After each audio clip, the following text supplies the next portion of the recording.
Okay, on second year chemistry chapter 4 P block elements we are going to start today boric acid. तो ये first time you are going to discuss about this compound, नाम भी पहली बार सुना होगा, ठीक है। तो जो कुछ भी आज मैं बताऊंगा इससे पहली बार ही आप सुन रहे होंगे, ठीक है। तो जरा ध्यान से समझना है, चूँकि इसमें कोई भी ऐसी चीज़ नहीं जो आपने इससे पहले ज़िंदगी में कभी पढ़ी है, सब कुछ न्यू है।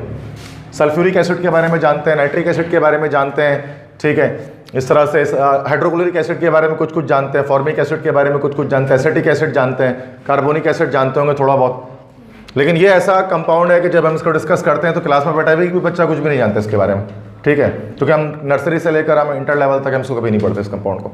फर्स्ट टाइम इसको हम सेकेंडरी में ही आकर पढ़ते हैं चैप्टर नंबर 4 में, ठीक है। दैट इज बोरिक एसिड, ठीक है।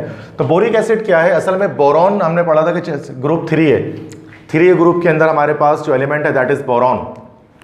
तो बोरॉन को एज एलिमेंटल स्टेट हम उसको डिस्कस नहीं करते हैं, एलिमेंटल स्टेट में वैसे एक मेटालॉइड होता है वो, लेकिन बोरॉन के कंपाउंड को हम डिस्कस करते हैं। वैसे बोरॉन के कंपाउंड को रेयरली हम मतलब के नोटिस कर रहे होते हैं केमिस्ट्री के अंदर। तो बोरॉन का जो वेरी फेमस या सबसे फेमस जो कंपाउंड होता है वो हमारे पास होता है बोरिक एसिड, ठीक है। तो बोरिक निकला ही बोरॉन से, तो बोरॉन का एसिड, जैसे सल्फर का एसिड सल्फ्यूरिक एसिड होता है, नाइट्रोजन का एसिड नाइट्रिक एसिड होता है, क्लोरीन का एसिड हाइड्रोक्लोरिक एसिड होता है, फास्फोरस का एसिड फास्फोरिक एसिड होता है, ठीक है। कार्बन का एसिड कार्बोनिक एसिड होता है। बिल्कुल वैसे ही बोरॉन का एसिड बोरिक एसिड होता है, ठीक है।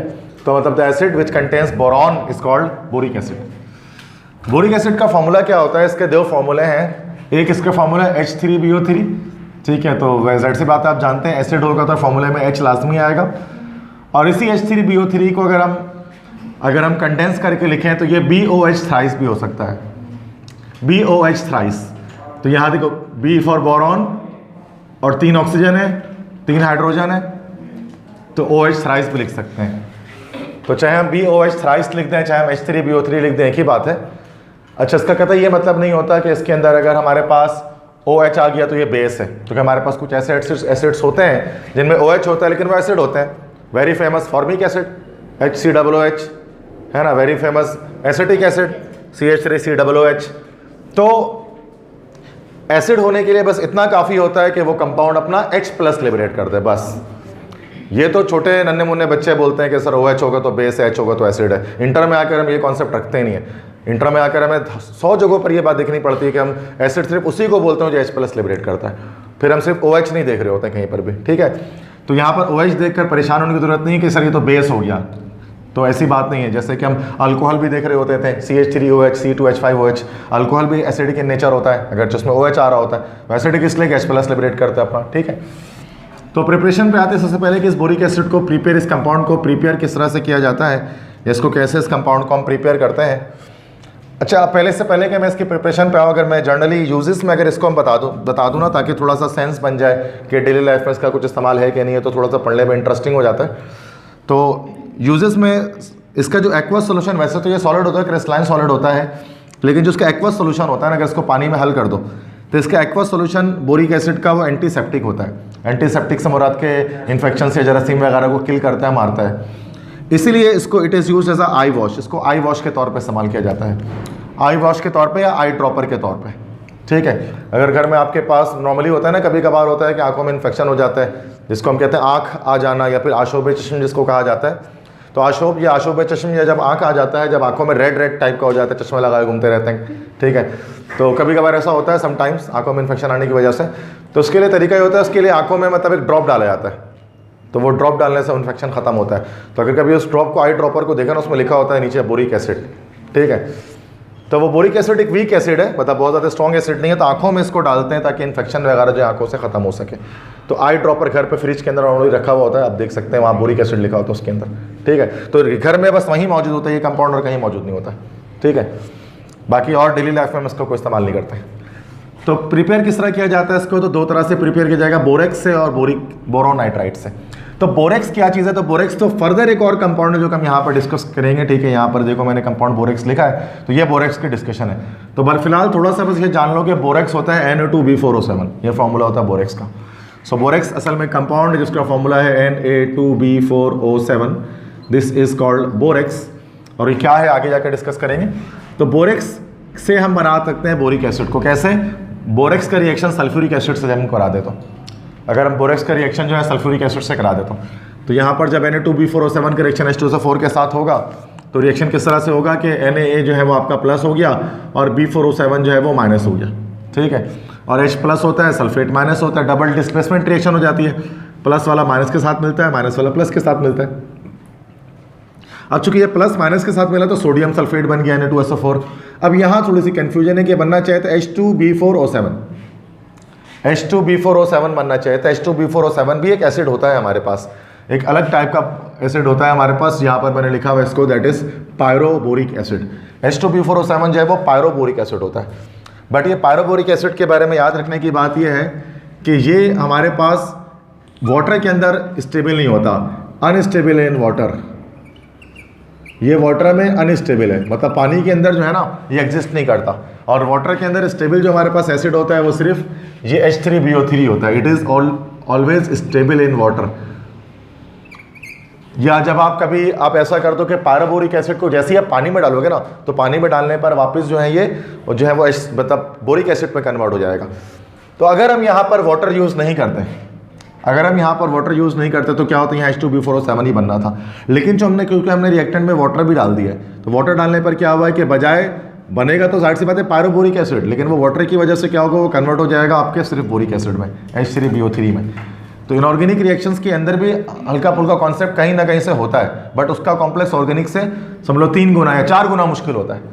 ऑर्गेनिक रिएक्शन समझ में आ ही जाते हैं, मतलब या एक ही रूल बार बार लग रहा होता है, लेकिन इनऑर्गेनिक के अंदर क्या होता है, रूल रख तो रहे होते हैं लेकिन डिफरेंट रिएक्शंस में डिफरेंट रूल्स अप्लाई हो रहे होते हैं जाके, तो हमें ट्रिक के थ्रू याद रखना पड़ता है। जैसे मैं यहाँ पे एक ट्रिक मैंने आपको दे दिया है कि बस ये बात याद रखनी है पूरे लेक्चर के दौरान कि बोरिक एसिड वाटर में स्टेबल है, ठीक है। अगर वाटर नहीं होगा तो बोरिक एसिड स्टेबल नहीं हो सकेगा, ठीक है।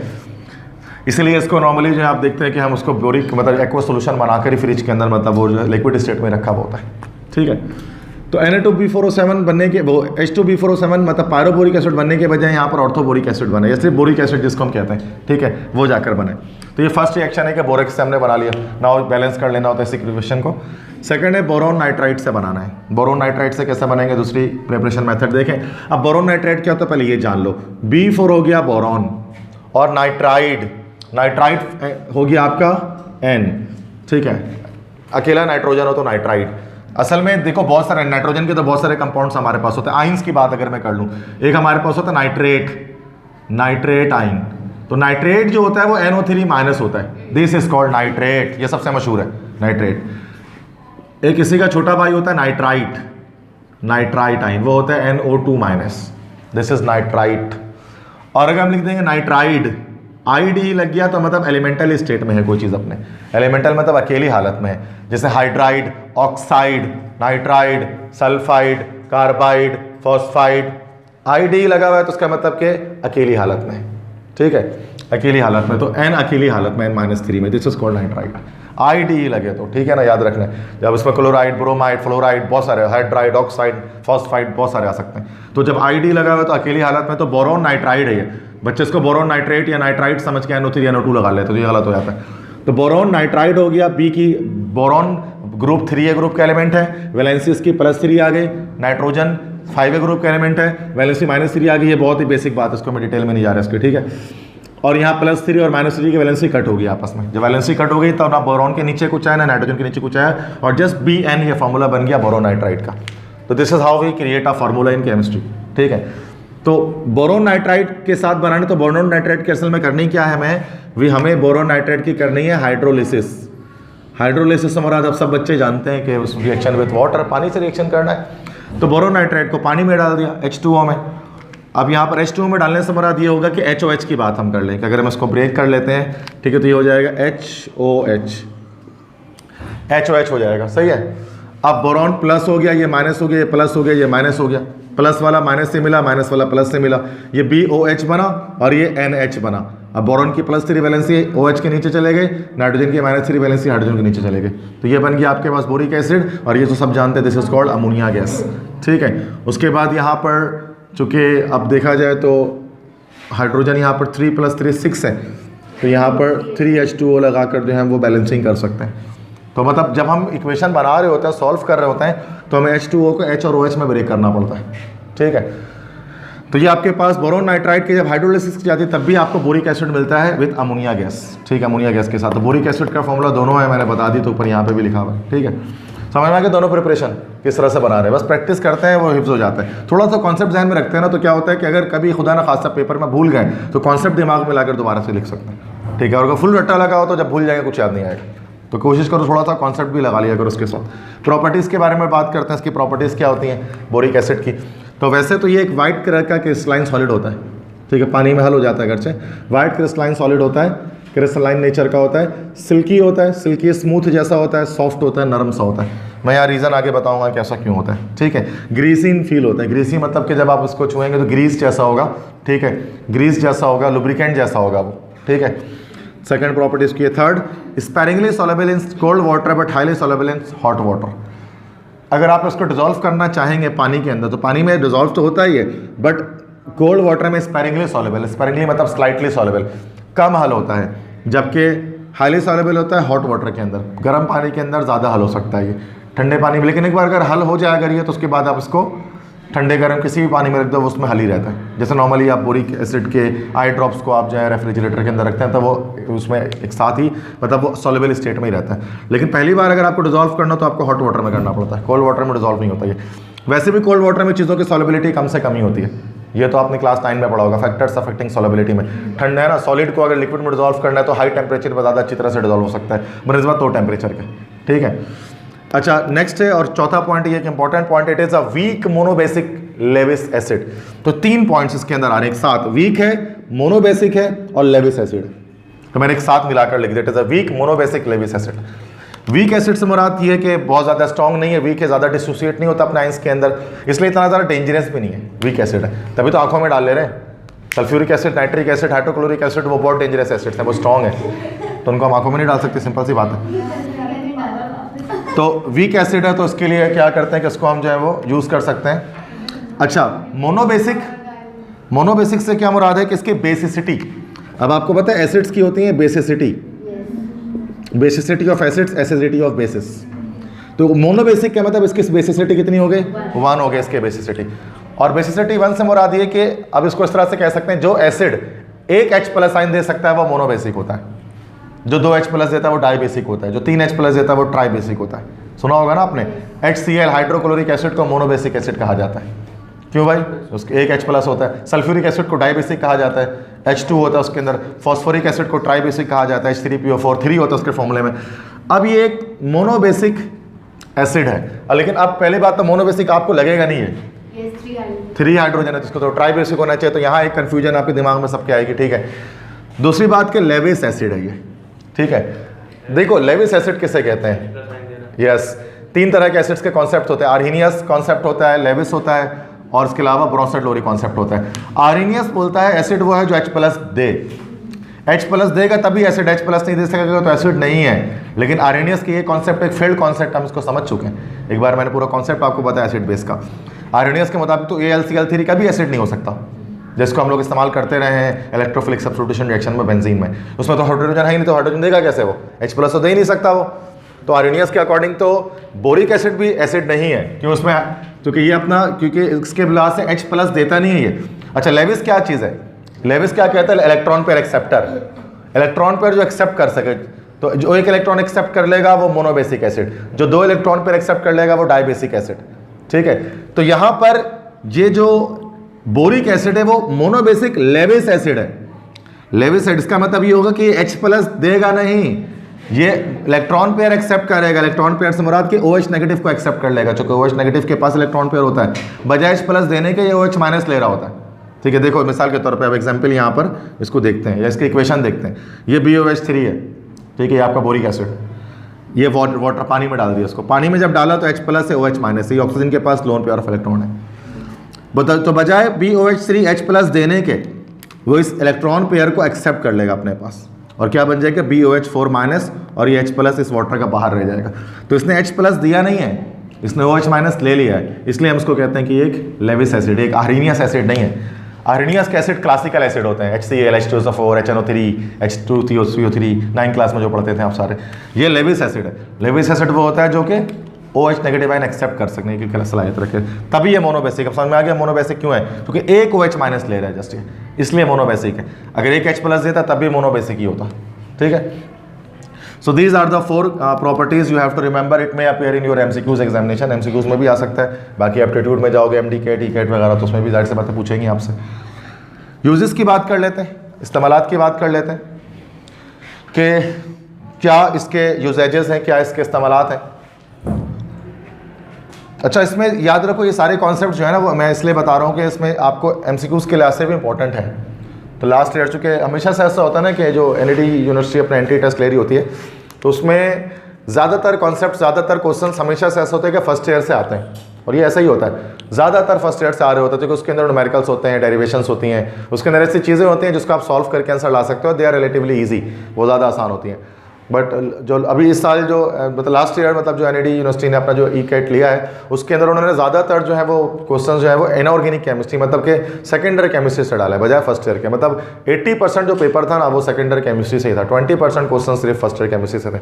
और ये एक बड़ी भयानक सी बात थी, पहली बात तो सेकेंडरी का पेपर बच्चों ने नहीं दिया था, क्योंकि जाहिर सी बात एग्जाम दिए बिना फर्स्ट ईयर का तो एग्जाम दिया हुआ था ना, सेकंड ईयर तो एग्जाम किसी ने भी नहीं दिया था, तो तैयारी वैसे थी भी नहीं।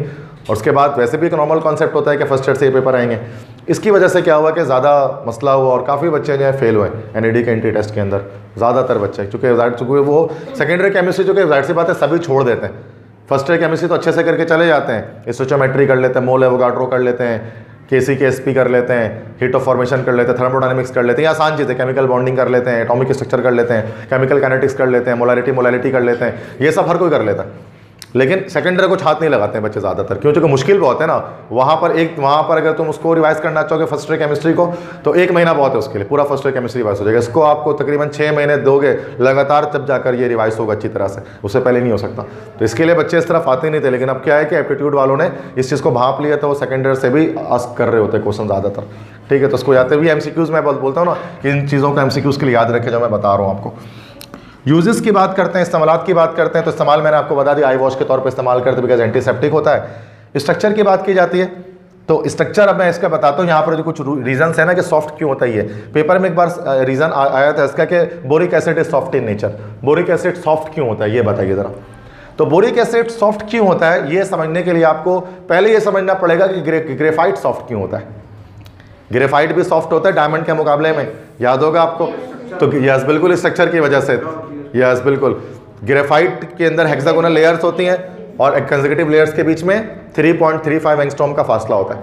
इसकी वजह से क्या होता है, इजी टू कंप्रेस होती है, वो दब जाती है, इसलिए ग्रेफाइट जो है वो सॉफ्ट हो जाता है। बिकॉज सेम वही लॉजिक यहाँ पर है कि इसके वाइट निडल लाइक क्रिस्टल्स होते हैं और जो BOH3 मतलब बोरिक एसिड के लेयर्स होते हैं ना वो 3.35 के बजाय 3.18 एंगस्ट्रॉम पर क्या होते हैं, सेपरेट होते हैं। और वही क्या होता है कि जब एक लेयर होती है बोरिक एसिड की मतलब क्रिस्टल्स की, फिर दूसरी लेयर होती है, फिर तीसरी लेयर होती है।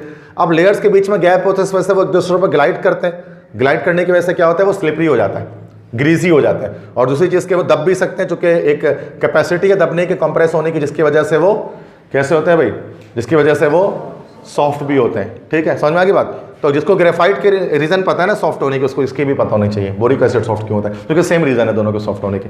और कोई चीज़ सॉफ्ट होती है इस वजह से जब उसके बीच में स्पेस होता है खाली। डायमंड सॉफ्ट नहीं होता बिकॉज उसमें कोई स्पेस नहीं होता खाली उसके बीच में। ठीक है, हार्ड होता है बहुत। बात समझ में आ गई सारी, यहाँ तक क्लियर है। नेक्स्ट है कि action of heat on boric acid. ये अलग से भी क्वेश्चन आ सकता है, शॉर्ट नोट में नहीं आया तो complete and balance the following equation के अंदर। ठीक है, तो क्या एक्शन होता है हीट का बोरिक एसिड पर। बोरिक एसिड को जब हीट किया जाता है तो क्या होता है, तो ये मल्टीपल रिएक्शंस हैं, डिफरेंट टेम्परेचर पर डिफरेंट रिएक्शन हो रहा है। जब हम ऑर्गेनिक केमिस्ट्री में जब हम रिएक्शंस को लिख रहे होते हैं ना तो वहाँ पर हम टेम्परेचर, मैंने देखा हो, मैं टेम्परेचर ज़्यादातर नहीं लिखता, मैं यूँ बना लेता हूँ, बस खत्म, यूँ एरो के ऊपर ये बना देता हूँ, बस फिर ये हीट हो गई। ये वजह क्या होती है, बिकॉज ऑर्गेनिक केमिस्ट्री के अंदर कुछ ही ऐसे रिएक्शन हैं या इक्का दुक्का ऐसे रिएक्शन है जो कि टेम्परेचर डिपेंडेंट होते हैं। जैसे फिनॉल की नाइट्रेशन टेम्परेचर, सॉरी फिनॉल की सल्फोनेशन, वो टेम्परेचर डिपेंडेंट थी। लो टेम्परेचर पे मेजर मेरा प्रोडक्ट अलग बनता था, हाई टेम्परेचर पे अलग बनता था। बस इसके अलावा कोई रिएक्शन आपको नहीं मिलेगा उसके अंदर टेम्परेचर डिपेंडेंट है, पूरे ऑर्गेनिक केमिस्ट्री में चैप्टर 6, 7, 8, 9 किसी में नहीं मिलेगा। लेकिन ऑर्गेनिक इनऑर्गेनिक के अंदर बहुत से ऐसे रिएक्शंस हैं जो टेम्परेचर डिपेंडेंट होते हैं। लो टेम्परेचर पर अलग कंपाउंड बन रहा होता है, हाई टेम्परेचर पर कंपाउंड अलग बन रहा होता है। इसके लिए हम यहाँ पर डेल्टा नहीं लगा सकते, इसके लिए हमें टेम्परेचर याद रखना पड़ेगा। क्योंकि जब कंप्लीट एंड बैलेंस करने के लिए आता है तो टेम्परेचर मेंशन होता है कि इस टेम्परेचर पे बताइए क्या बन रहा है, तो वो टेम्परेचर हमें याद होना चाहिए। तो जब हीट करेंगे बोरिक एसिड को, जब हीट किया जाएगा 100 डिग्री सेंटीग्रेड पर, 100 डिग्री सेंटीग्रेड पर हीट किया जाएगा, तो ज़ाहिर सी बात है हीट करने पर क्या होगा, इसके अंदर से वाटर मॉलिक्यूल निकल जाएगा। तो एक वाटर मॉलिक्यूल निकलेगा H2O, तो क्या बन जाएगा, HbO2 बन जाएगा। HbO2 बनेगा इस कंपाउंड। अच्छा, ये भी एक बोरिक एसिड है, इसको हम लोग बोलते हैं मेटाबोरिक एसिड। ये मेटाबोरिक एसिड का बनता है जब बोरिक एसिड से एक वाटर रिमूव कर दिया जाता है, HbO2। अब HbO2 को फर्दर और हीट करो, अब 140 डिग्री सेंटीग्रेड आप हीट करो, आप इसको 100 नहीं, आप और ऊपर कर दो टेम्परेचर, 140 कर दो। अच्छा, 140 कर दोगे तब ये मेटाबोरिक एसिड फिर कन्वर्ट किसी और में हो जाएगा। अच्छा, अब यहाँ से H2O निकल नहीं सकता, देखो HbO2 है ना, अब 2 हाइड्रोजन तो है, तो निकालेंगे कैसे, एक हाइड्रोजन है तो H2O तो निकल नहीं सकता इसके अंदर से।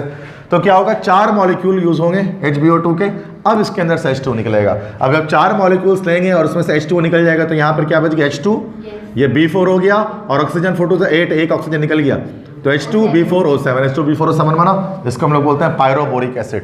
पायरो मतलब होता है हीट, स्ट्रॉन्ग हीट, जैसे पायरोलिसिस बताया था तुम लोगों को, तो क्या स्ट्रॉन्ग हीट करने से बन रहा है, दैट्स वाई इसको हम पायरोबोरिक एसिड कह रहे हैं, जो कि बहुत ज़्यादा हीट 140 डिग्री सेंटीग्रेड पर हीट करने पर ये इसकी फॉर्मेशन हो रही है, दैट इज कॉल्ड पायरोबोरिक एसिड, जो मैंने बताया था अनस्टेबल इन वाटर है। इसी पायरोबोरिक एसिड को फर्दर और आप हीट कर दो, और ज़्यादा टेम्परेचर पर 240 डिग्री सेंटीग्रेड पर हीट कर दो, तो इसमें से क्या फिर एक वाटर मॉलिक्यूल निकल जाएगा, H2O निकल जाएगा, तो क्या बन जाएगा, B2O6 बन जाएगा। लेकिन B2O6 नहीं बनता, उसका हाफ बनता है B2O3, उसके 2 मॉलिक्यूल बन जाते हैं। B2O3 बनने की वजह क्या होगी, बिकॉज बोरॉन की वैलेंसी +3, ऑक्सीजन की -2, इंटरचेंज होकर B2O3 बन जाएगा, तो 2 लगा के बैलेंस कर लेंगे, तो ये B2O3 बनेगा, दैट इज कॉल्ड, ये बोरिक एसिड नहीं है, अब ये बोरॉन का ऑक्साइड है, इसको बोरिक ऑक्साइड कहता है। तो आप देख सकते हैं डिफरेंट टेम्परेचर पर डिफरेंट रिएक्शन हो रहा है। सबसे पहले मिसाल का बीकर में आपने डाल दिया बोरिक एसिड को, 100 डिग्री पर हीट किया, बन गया वो मेटाबोरिक एसिड। अब आप हीट रखते रहो, थर्मोमीटर डालकर रखो, 140 डिग्री सेंटीग्रेड पर हीट पहुंचेगा तो क्या बन जाएगा, पायरोबोरिक एसिड, और हीट कर दो, 240 पर पहुंचेगा तब वो पायरोबोरिक एसिड किस में कन्वर्ट हो जाएगा, ये बोरिक ऑक्साइड में कन्वर्ट हो जाएगा। तो टेम्परेचर डिपेंडेंट रिएक्शन है ये, इसमें आप डेल्टा नहीं लिख सकते इसके ऊपर, क्योंकि फिर आपको क्या पता कौन सा, आप आपने H3BO3 में डेल्टा लिख दिया, आपको क्या पता क्या बनने वाला है, जब तक टेम्परेचर नहीं बताएंगे हम नहीं बता सकते वो किस चीज़ में कन्वर्ट होगा। क्लियर है। तो ये जहाँ तक मैंने यहाँ तक बात आकर बोरिक एसिड का एक शॉर्ट नोट अगर आए कि right a short note on boric acid, तो यहाँ पर जाकर आप बोरिक एसिड के शॉर्ट नोट को ख़त्म कर देना, ठीक है। क्लियर है, पहले यहाँ तक इसको करो। सो अभी मैंने आपको कंसेप्ट बताया बोरिक एसिड के बारे में, वो सारी बातें आपने शायद लिख भी ली हैं। अब मैं आपको बोरेक्स के बारे में, यहाँ पर जो मैंने कंपाउंड यूज़ किया था, आप फिर से देखें, दिस इज़ द बोरेक्स। तो बोरेक्स के बारे में थोड़ी सी बात आप समझते हैं कि अलग शॉर्ट नोट भी आ सकता है बोरेक्स पर, जस्ट कि right a short note on borax. तो बोरेक्स के बारे में इतनी बातें बतानी पड़ती हैं। तो बोरेक्स भी बोरॉन का ही एक कंपाउंड है, ठीक है। फॉर्मूला इसका होता है Na2B4O7, इसके साथ 10H2O भी लगा होता है, वाटर ऑफ क्रिस्टलाइजेशन है इसका, ठीक है। यहाँ पर हमने इसलिए नहीं लगाया चूँकि वाटर में डिजॉल्व हो गया होगा, ठीक है, मतलब जब पानी के साथ रिएक्शन कराते हैं तो फिर ज़रूरत नहीं पड़ती है वाटर ऑफ क्रिस्टलाइजेशन की, वरना ये कंप्लीट इसका फॉर्मूला है। अगर पेपर में आपसे जैसे ये पूछें कि जस्ट आप फॉर्मूला लिखिए बोरेक्स का, तो आपको कंप्लीट लिखना पड़ेगा।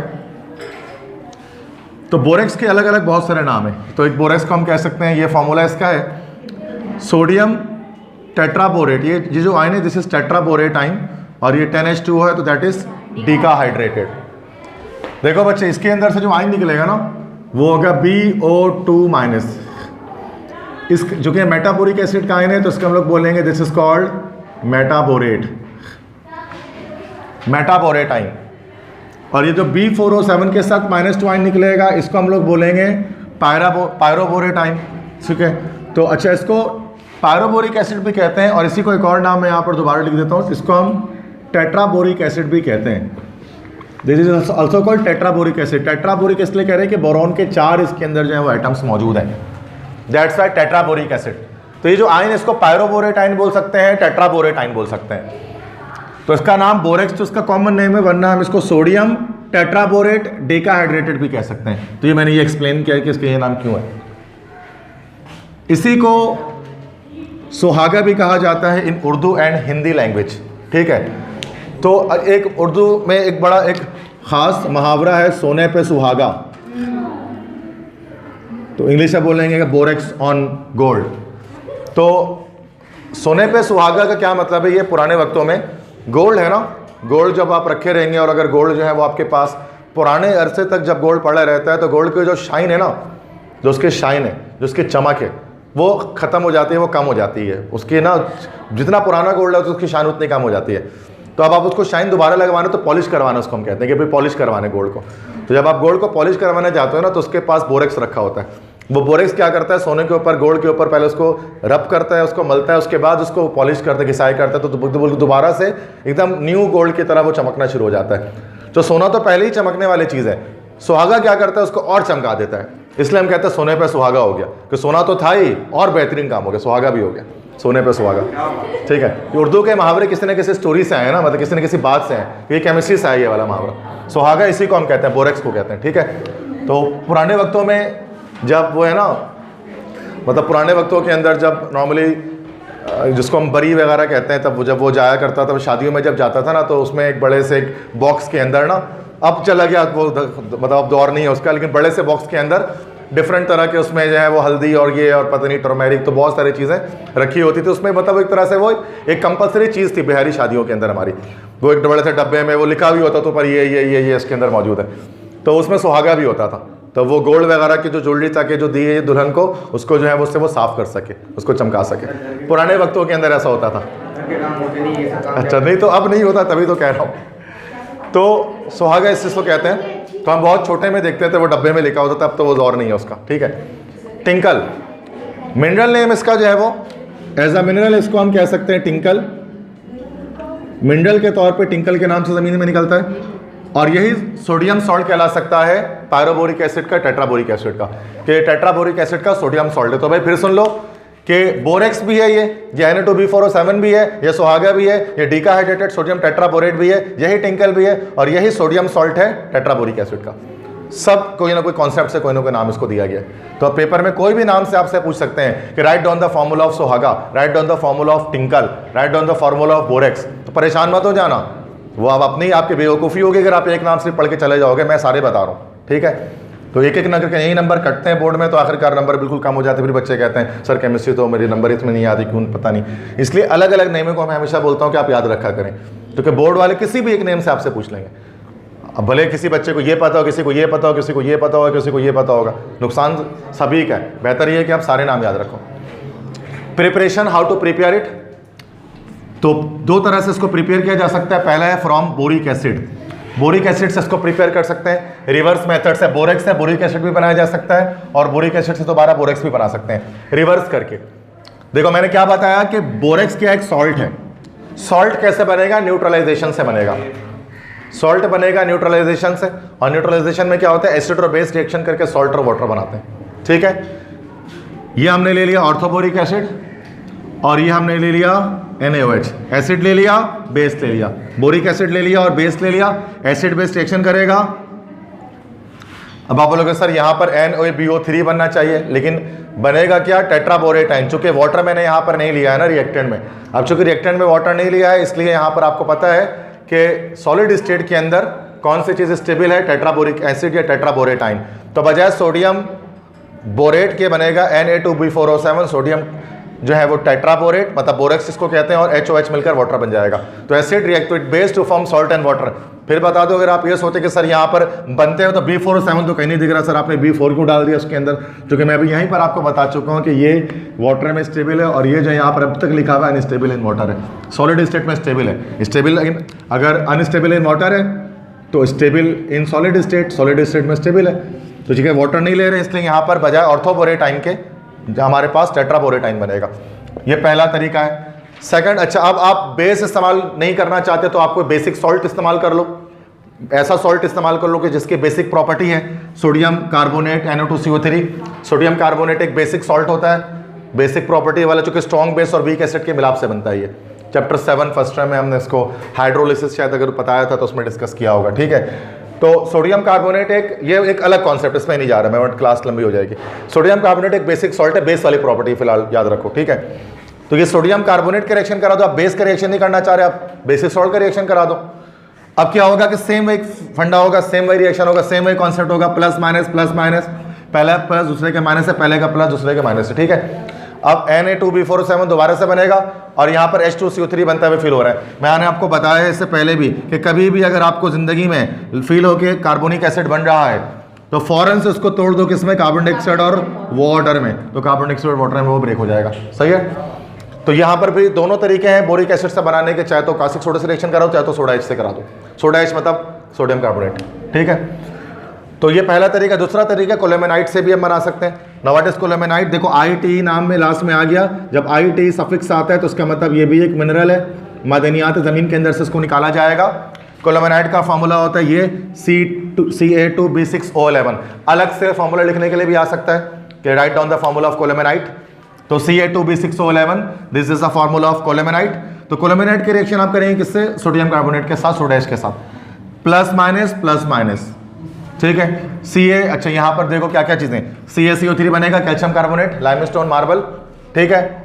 और ये बनेगा यहाँ पर, तो Na2B4O7 तो बनेगा, सोडियम जो आपको बनाना है सोडियम टेट्राबोरेट। और उसके साथ बोलोगे सर B6O11 ज़्यादा है इसमें, तो B4O7 के बाद बच जाएगा, तो सोडियम बाकी के साथ रिएक्शन करके क्या बना लेगा? NaBO2।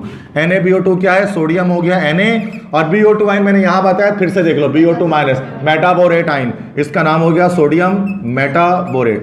तो ये एक बाय प्रोडक्ट निकलेगा। तो कैल्शियम कार्बोनेट बना, उसके बाद बोरेक्स बना, और आप बोलोगे सर ये एक्स्ट्रा जो उसमें 6 बोरॉन था बाकी कहाँ गया? तो वो सोडियम मेटाबोरेट में चला गया। हर चीज के पीछे लॉजिक है, आप लॉजिक याद रखो, ठीक है। रट्टा मारना है लेकिन लॉजिक के साथ। नाउ प्रॉपर्टीज की बात करते हैं कि क्या प्रॉपर्टीज इसकी हैं। तो सबसे पहली बात तो, अच्छा इससे पहले कि मैं बोरेक्स को बताऊं, सुहागा तो जाहिर सी बात है कि जाहिर आप नहीं देखा तो मैं उसके बारे में बात नहीं कर रहा। आपने एक चीज देखोगे, फ्लक्स तो यकीनन आपने शायद देखा होगा। फ्लक्स तो मैं बता रहा हूँ कहाँ देखा होगा। फ्लक्स को नॉर्मली हम लोग जो है वो हमारे उर्दू में उसको बरोदा बोला जाता है, ठीक है।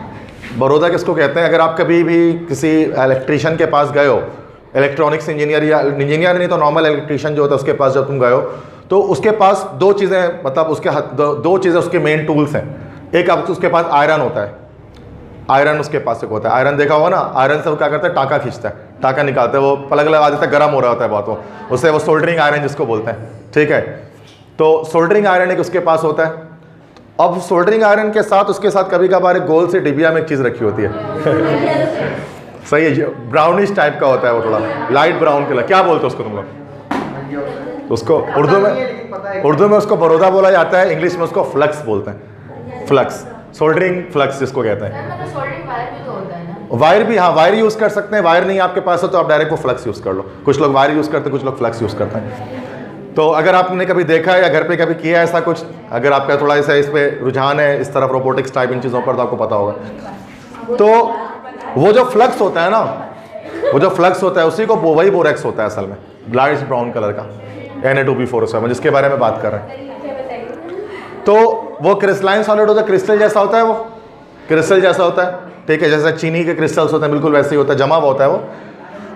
अच्छा, जब उसको पानी में डाला जाएगा तो वो एक अल्कलीन सोल्यूशन बनाता है, मतलब एक बेसिक सोल्यूशन बनाता है हाइड्रोलिसिस करके। Na2B4O7 को जब तुम पानी में डालोगे, मतलब HOH में, तो NaOH के साथ रिएक्शन करेगा, और जो यहाँ पर और HO जो होगा वो यहाँ रिएक्शन करेगा। तो आपके पास चूंकि वाटर के अंदर डाल रहे हो तो आपके पास बोरिक एसिड बन जाएगा H2BO3 एसिड के तौर पे, और NaOH क्या बनेगा? बेस बनेगा। अब चूंकि ये स्ट्रॉन्ग बेस है और ये वीक एसिड है, ओवरऑल जो कैरेक्टर होगा इसका वो कैसा होगा? बेसिक होगा। जो स्ट्रॉन्ग होता है उस पर कैरेक्टर आता है। इसलिए जब कभी भी अगर आप बोरेक्स को पानी में डालोगे तो सोल्यूशन अल्कलीन हो जाएगा, मतलब बेसिक हो जाएगा, स्ट्रॉन्ग बेस के फॉर्मेशन की वजह से, क्योंकि NaOH बन जाएगा और यहाँ पर HO जब इससे रिएक्शन करे नेगेटिव आयंस के, तो फिर उस सूरत में बोरिक एसिड की फॉर्मेशन होगी। बोरिक एसिड वीक है, NaOH स्ट्रॉन्ग है, तो स्ट्रॉन्ग होता है उसकी प्रॉपर्टी डोमिनेट करती है रिएक्शन में, तो बेसिक सोल्यूशन हो जाएगा। pH ग्रेटर देन 7 जिसको हम कह सकते हैं वो हो जाएगा, ठीक है। इस्तेमाल मैंने बता दिया कि पहले फ्लक्स सोल्डरिंग फ्लक्स के तौर पर इस्तेमाल करते हैं, और दूसरा एक और इस्तेमाल है हीट रेजिस्टेंट ग्लास के तौर बनाने के लिए इस्तेमाल करते हैं। हीट रेजिस्टेंट ग्लास जिसको हम बोरोसिलिकेट ग्लास भी कहते हैं। अगर सिलिकॉन के साथ बोरेक्स मिलाकर आप हीट करके ग्लास बना दो ना, गिलास बनाने के लिए मैंने आपको बताया था कि वो शीशे की मदद से, वो सिलिका की मदद से गिलास बनाया जाता है, रेत की मदद से बनाया जाता है। अगर आप सिलिका में बोरेक्स मिलाकर दोनों को हीट करके उसके बाद फौरन से ठंडा करोगे तो वो शीशा बन जाएगा। फिर जो वो शीशा बनेगा उसको हम लोग कहेंगे बोरोसिलिकेट गिलास। इसी को हम कह सकते हैं हीट रेजिस्टेंट गिलास। हीट रेजिस्टेंट ग्लास क्यों कहते हैं? इसको जितना भी गर्म कर दो ये टूटेगा नहीं, ये जो है वो क्रैक नहीं होगा। नॉर्मल ग्लास ना अगर आप उसको हीट करोगे वो क्रैक हो जाएगा, लेकिन बोरोसिलिकेट ग्लास क्या जितना भी हीट कर लो ये क्रैक नहीं होता। और इसको इस्तेमाल कहाँ किया जाता है? केमिस्ट्री के लैब के अंदर बीकर और टेस्ट ट्यूब बनाए जाते हैं इससे। बीकर को आप हीट कर रहे होते हो, स्पिरिट लैम्प के अंदर कुछ भी नहीं होता उस शीशे को। टेस्ट ट्यूब को कितना हीट कर रहे होते हो, कभी भी नहीं टूटता वो, क्योंकि वजह ये होती है कि वो बनता है इसी ग्लास से। इसको बोरोसिलिकेट ग्लास कहा जाता है, बोरेक्स और सिलिका मिलाकर बनाया जाता है। अच्छा, ब्रांड नेम इसका पायरेक्स एंड जीना, दो मैंने आगे लिखा हुआ है पायरेक्स एंड जीना। पायरेक्स किसे कहते हैं? पायरेक्स इसका ब्रांड नेम है। हर चीज का ब्रांड नेम होता है ना, कंपनी नेम। कभी आप देखना कॉलेज के लैब में जाना, उसमें जो भी बीकर आपको मिलेगा, बीकर में देखना नीचे कहीं पर लिखा होता है पायरेक्स, PYREX, पायरेक्स। तो पायरेक्स जो है वो उसकी कंपनी नेम है कि ये एक जो है वो बोरोसिलिकेट गिलास है जो कि हीट रेजिस्टेंट है। सही है। तो दो इस्तेमाल बोरेक्स के बहुत ज़्यादा है, फ्लक्स के तौर पे और उसके अलावा जो है बोरोसिलिकेट बनाने की गिलास बनाने के लिए, मतलब हीट रेजिस्टेंट गिलास को बनाने के लिए। समझ में आ गई सब चीज़ें? ठीक है, दैट्स